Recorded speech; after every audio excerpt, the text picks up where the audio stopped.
Hello everyone, just a quick word from your friendly editor/husband. For all of you who listen to So I'm Watching This Show and own an Android device, do me a favor. Go to the Google Play Store and download the Podcast Republic app. It's a fantastic app that allows you to get all of your favorite podcasts directly on your Android devices. I use the app and love it. I can search for the podcasts I want to listen to, select them as favorites, and have them all just a click away. Make sure you set So I'm Watching the Show as a favorite so you don't miss any new episodes. Again, the app is Podcast Republic, available on your Android device. Thanks! Oh, I'm just going. Sorry. I'm in a hurry. My bad. Not like a hurry, but I was like, I don't think we're going to have a lot to say. And I was like, I want to go ahead and get home because it's John Mulaney on SNL tonight. And Andrew and nice. I, we're going to watch it live. And What did you do? I had what I thought was a mosquito bite on my arm. Oh. And I was scratching it hard, and it's definitely a cut. Oh, no. I opened it. Oh, God. Oh. You know how sometimes it's a little bit itchy and you're like, yeah. And then it's like, oh, God. I feel like Emma. I'm just bleeding all over the place. Oh, I was like, what part of Emma are you talking about? That was a weird intro.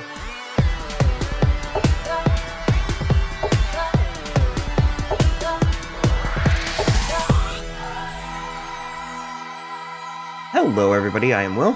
And I'm Kristen. And this is why I'm watching this show. On today's episode, we're going to have a little conversation about the new movie, The Invisible Man. Yeah. This was a roller coaster for me. Yeah? Yeah. Okay. Like just behind the scenes stuff for you? All of it. Yeah. Okay, I wasn't right. excited about it at all. Right. Like, Will sent us the trailer back in, October? Yeah, way back. It's been out we've seen it like 1,000 times. Yeah, and I watched the trailer and I was kind of like, and it immediately gave me January, February horror dump movie vibes. And I thought the trailer gave away way too much. And then on top of that, when you see it again and again and again, it's like, Jesus.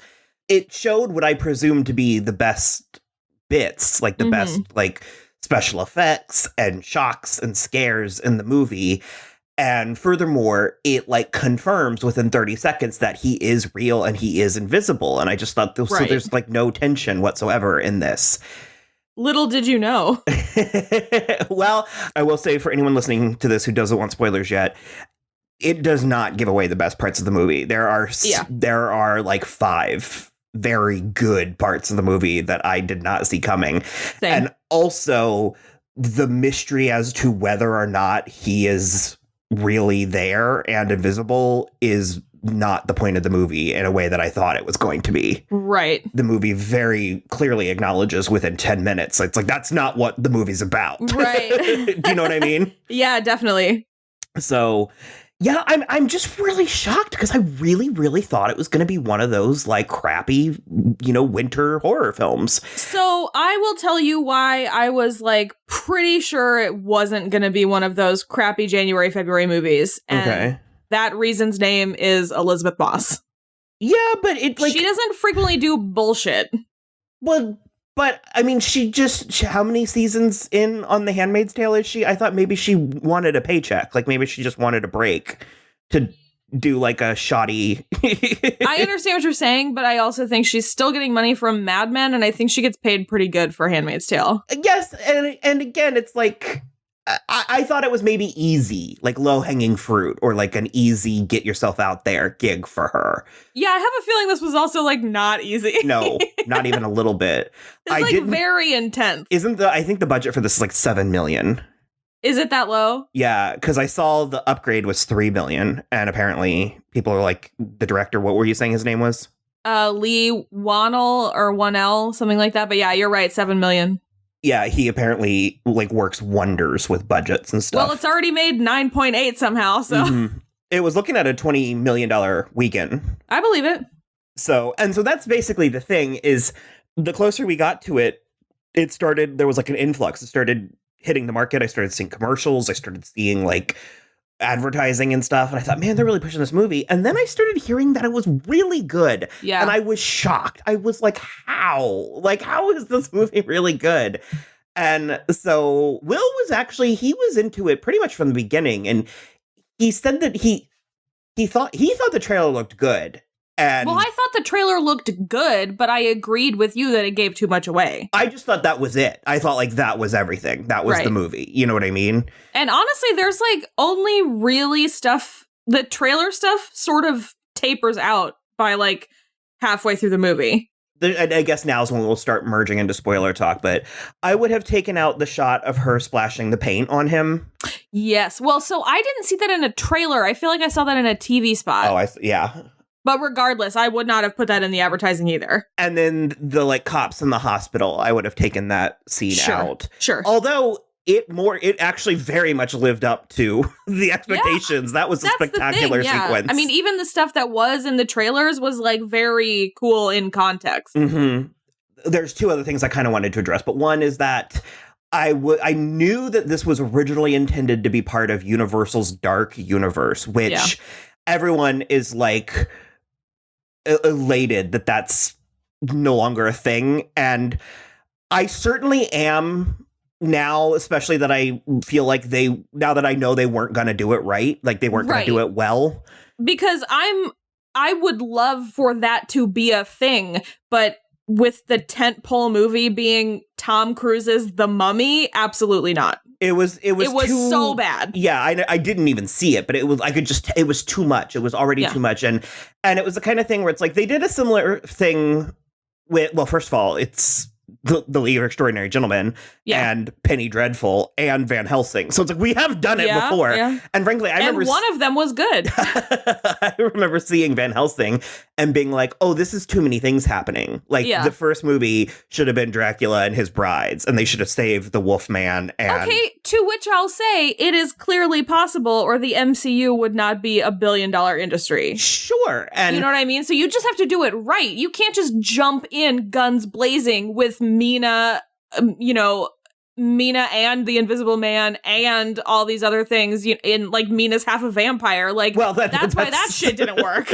That's another thing. Because actually, I think that they're attempting to reboot it as like a TV show or something and do it properly. But sure, but that's my point. It's like the same problem with the DCEU, where it's like you jumped in head first too soon. You have to tread the water with an Iron Man first. With the Dark Universe, they were, and I mean, I liked the idea of bringing in like old-fashioned big Hollywood stars. Yeah. And Tom Cruise is as nice a starting point as any, but 100%, it's like you just have to do it right. They were too preoccupied with like securing their big names and stuff that it's like, well, it needs to be good first. The story needs to be good, all that. Like, I would love to see Angelina Jolie's Bride of Frankenstein, but it's like, you have to have a good Bride of Frankenstein script before I give a fuck about anybody in it. Do you know what I mean? To which I again go back to the MCU, which is that regardless of Robert Downey Jr.'s star power, he was unemployable when he got cast as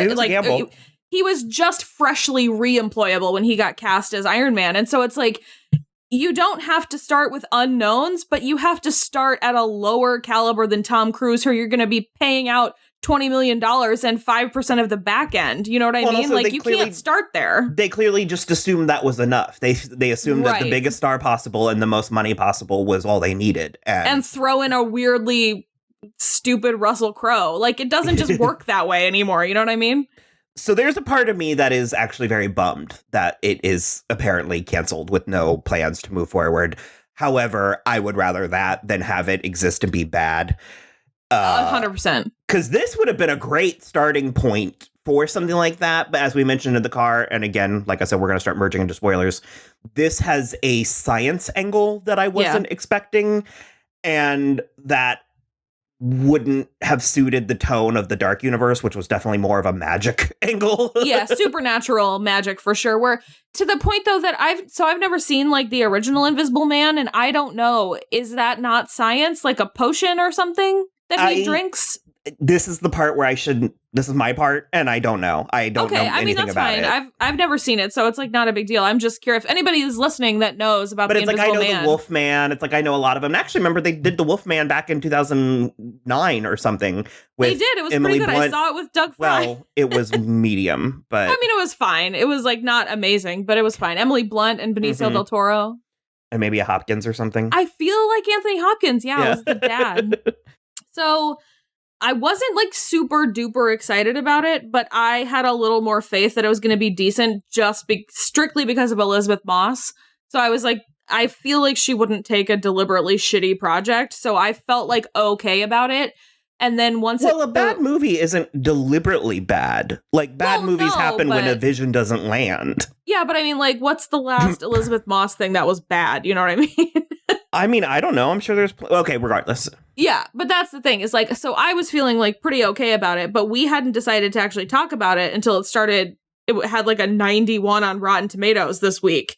And and everybody that we know on Twitter was like, Invisible Man is like a really nuanced look at toxic relationships and gaslighting. And I was like, what? So we finally were like, both of us were like, I guess we'll go see it. It was surprisingly timely, and like it does. I feel like we're in a not like changing of the guard, but I feel like we're in an era shift a little bit. Yeah, where we're leaving the dark, gritty reboots of the aughts. Yes, and I'll also say this goes a little bit into the other movie that we saw today, but every time lately that we go see a movie with a female lead, I get misty during the opening credits. I don't know what it is. I like almost started crying at the beginning of Emma. Because it's just her movie?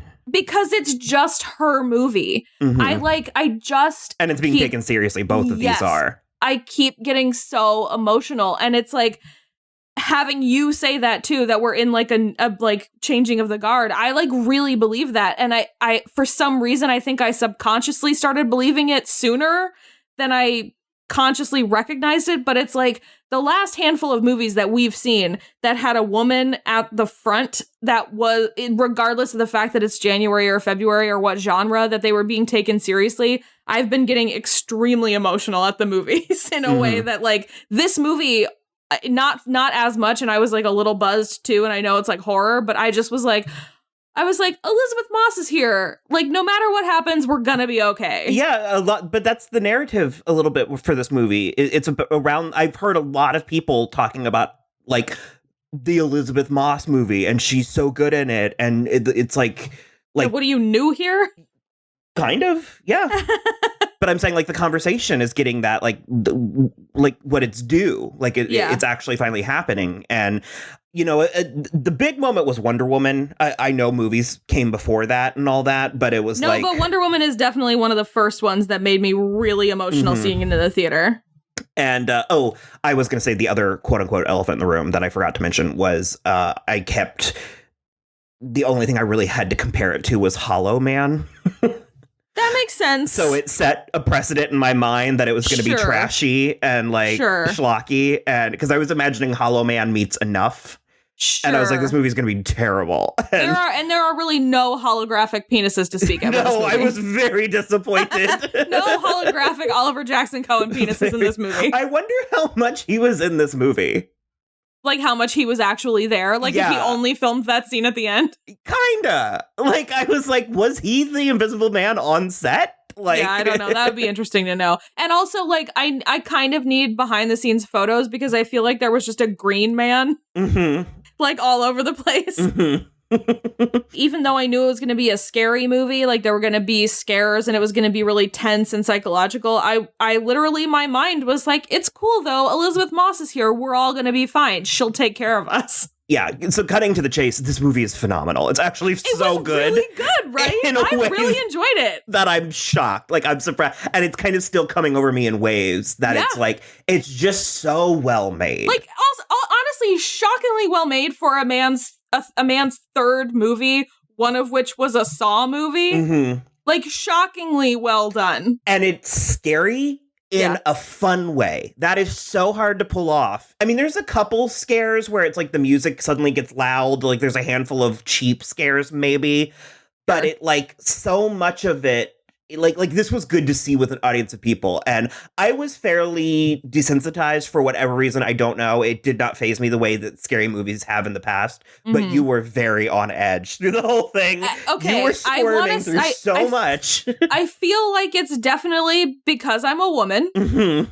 That's definitely part of it. It's very tense and very uncomfortable, and especially the fact that it is her, for lack of a better term, her spouse, who she is 100% certain is doing this to her. She has fled from him in terror in the middle of the night to the point where he broke the window of her sister's car while she was trying to get away, and she is certain that he's still alive and is because you also don't terrorizing her. You don't. I mean, we're looking at a fancy house and all that, but it's like you don't quite realize how wealthy he is and how powerful he is. He's like a tech genius. So that alone starts explaining and filling in some of a lot of parts of it. Yeah. And it's like he is clearly a narcissistic megalomaniac who is like, and the more you get into it, the more you realize how because we don't see their relationship. It's not like enough, and it's not like sleeping with the enemy. It starts with her leaving. It starts with her leaving, so you don't see that abuse. The only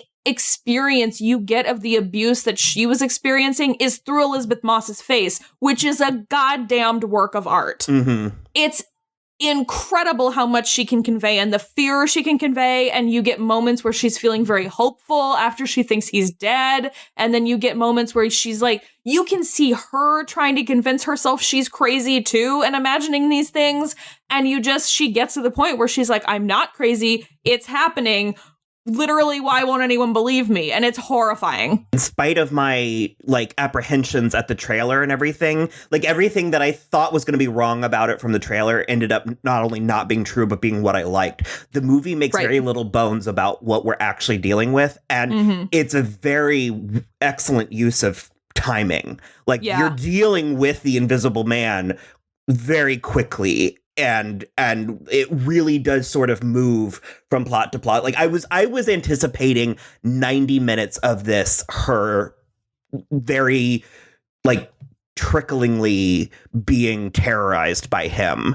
No, and it starts out hardcore almost immediately. Like she's been at their house for several days when he pulls the bed sheet off the bed and is taking the pictures. I was like, oh, we're moving through this. In a good way. That's the kind of stuff that I was so impressed with. And I don't really want to have the conversation where I'm literally just talking nonstop about Elizabeth Moss, because I've been a fan of her forever. And I think she's just so incredible, but that's also been said so much. But I also don't know where else to go besides just talking about how amazingly she's trying to portray all this stuff. I was immediately head over heels endeared to James and Sydney to the point where I leaned over to you and I was like, I will riot if either of them dies in this movie. I was furious because I thought for sure James was. Yeah. And another thing. Because he's a cop also. Mm-hmm. And his name is Aldous Hodge. Yeah, he was on that show that I liked so much called Leverage. That man is very attractive. Yeah, he's super hot. Very handsome. Super hot. And I also kind of love, back to what you were saying about we don't spend time in their relationship and stuff, I kind of love how one-dimensional Oliver Jackson-Cohen was. Oh, yeah. We kind of know nothing about him and we don't really care. And honestly, just nothing but a creepy megalomaniac. Yeah. And that's all you need. That's the thing that we talk about so often where it's yes, I often do really appreciate villains Kilgrave on Jessica Jones, who are very nuanced and have a thing. And it's really interesting and deep and there's a reason. But also sometimes I just want my villain to be a villain. I just want it to be the evil queen or whatever. Well, I don't always need it to be backed by something. In spite of this movie being the Invisible Man, it's not about him. Yeah, which is great. He's incidental. It's about her recovery from their relationship and her knowing what was best for her and knowing how to physically fight back. I mean, this is very much it takes the strife of abusive relationships, the emotional strife of abusive relationships, and puts it into a very physical, tangible, horror film box. And I think what's so interesting is it doesn't in so often in movies like this, her agency would be totally removed, but she is in control of her actions. I mean, aside from the fact when he makes her slit her sister's throat with his hands, but she's in control of her mind and her actions the entire time. Like she does not lose her agency. There's a handful of things that happen in this movie that genuinely shocked me. Yeah. The first of which is when she's talking to Sydney and in like her bedroom and he hits Sydney. But she thinks that it was Elizabeth Moss. The way that it happens. And I was genuinely shocked. Like I had witnessed something bad, like terrible. Yeah, I mean, it is something bad. No, I know, but I didn't, usually I'm a layer removed because it's a movie and then a scary movie on top of that. It's the whole dead dog in the alley conversation. It's like, if you jump out and shake a dead dog at me, I'm like, why are you doing this? Yeah. I'm not sad at what's happening. Do you know what I mean? Like, yeah, 100%. And so this movie actually like shocked me several times. And then the scene with her sister. And it was funny because I did wonder what her sister's deal was, because she was not particularly likable. Yeah. And then when that scene came, I was kind of like, oh, okay, I think that might have been a little bit. That might be why. For us, the audience, to not feel too bad. And it's also like, that's like, want to talk about paranoid, like want to talk about like Hitchcockian levels of paranoia, that it's like something like that could happen in such a public place. And because she's having a conversation. She's trying to explain to her sister what's going on. She's having a conversation with her sister in the middle of this restaurant.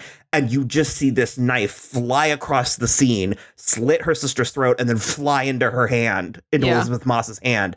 And Will even mentioned the car. He's like, it's almost funny, like the way it happens. Yeah. Like, and everybody just kind of turns around and looks, and it looks like Elizabeth Moss just lunged out and did it. Yeah. And so, of course, that's what everybody assumes. And also, like, just to tell you how good this movie is, this is something where that happens more than once. And it never stops being good.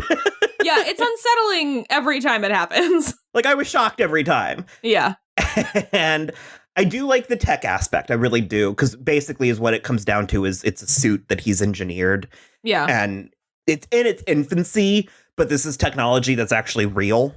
Yeah, you can make like planes invisible with stuff like this. They did it in Spider-Man: Homecoming. And, yeah, that too. I think even a couple of the James Bond movies and stuff. But it's like a series of cameras and screens that it's like projecting what's behind you in front of you and vice versa. I did like that bit. And there was a part of me, it's really funny because there was a part of me that I was like, I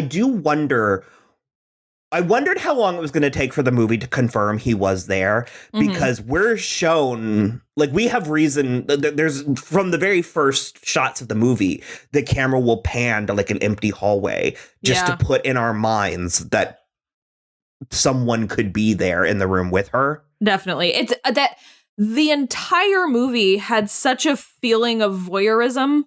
Like everything about the movie felt voyeuristic in a way that I was so impressed by. But in an uncomfortable way, because sometimes I like voyeuristic stuff. But of course, sometimes it's very interesting. But this was deliberately uncomfortable, where like I felt Elizabeth Moss's unease, and I also felt my own unease. Like in addition, where like I was you're sitting there and you start thinking about all the times that you've been alone in a room, and like, were you really alone in that room? Who could have been in there? Anybody. It was a game I was playing with the movie, but I was kind of like, I wonder when he's actually going to show up. Yeah. And in my opinion, it's pretty quickly.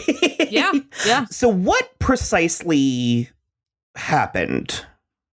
Which part? The plot. He did this. Obviously, spoilers. We were already talking about slit throats. He orchestrated this. Yes. And his brother was in on it with him? It seems so, yes. Okay. Yeah. His brother almost is worse. Because he can't blame his genius, his crazy brilliance. Well, he can't blame whatever illness Oliver Jackson-Cohen has. So it's like he just is like going along with it because his brother is like manipulating him as well. I don't know.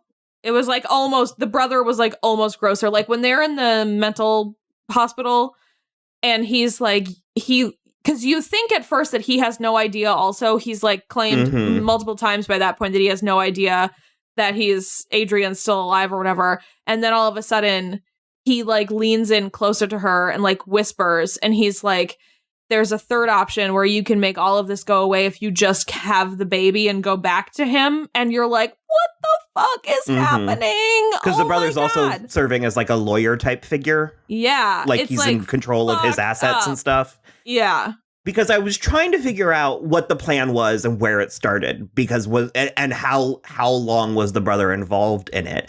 Because what was the suicide? Did the two of them just fake that together? Yeah, that was my biggest question, because they had like photographs. Well, the problem is like nobody that we had trusted within the movie actually saw the body.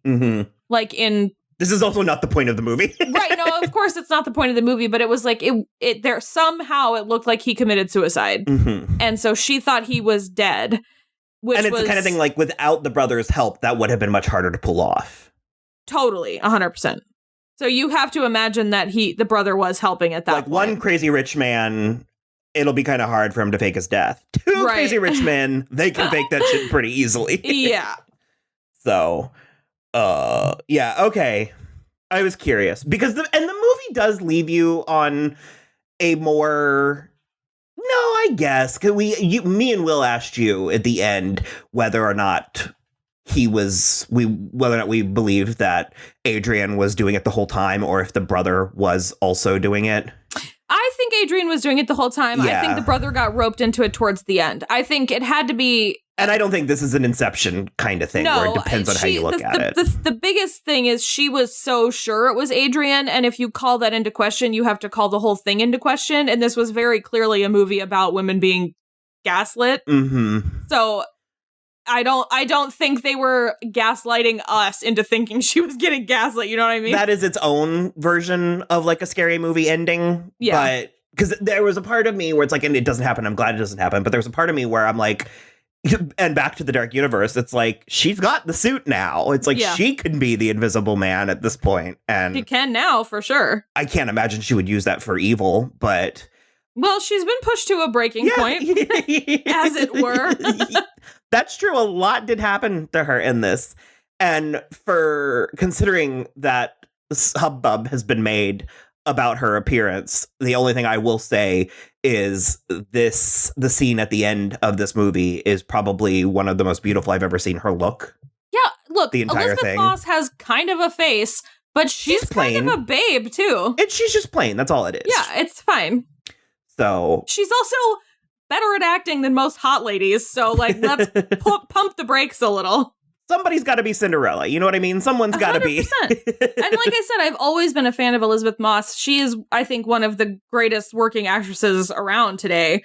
I just that I don't even know who wrote it, because our friend Monique reposted a screenshot of it. Reposted a retweet of a screenshot of it, and it called her a sexless dish rag, and I just don't even have... It basically said the movie doesn't work because who would ever want her back? Well, no, who would want to protect her? So you don't feel the need to protect her because she's quote-unquote ugly.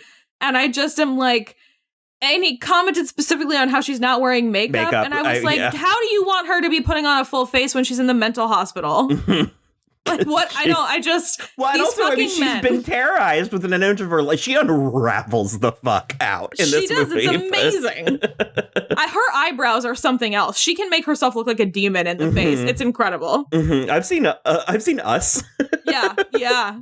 I mean, to be a scene stealer in a movie about Lupita Nyong'o, that's a task. Absolutely. I absolutely agree. So, there is a dog in the movie named Zeus. He is fine for all of us dog people. Do not worry. The dog makes it to the end. Nothing even remotely dire happens to the dog.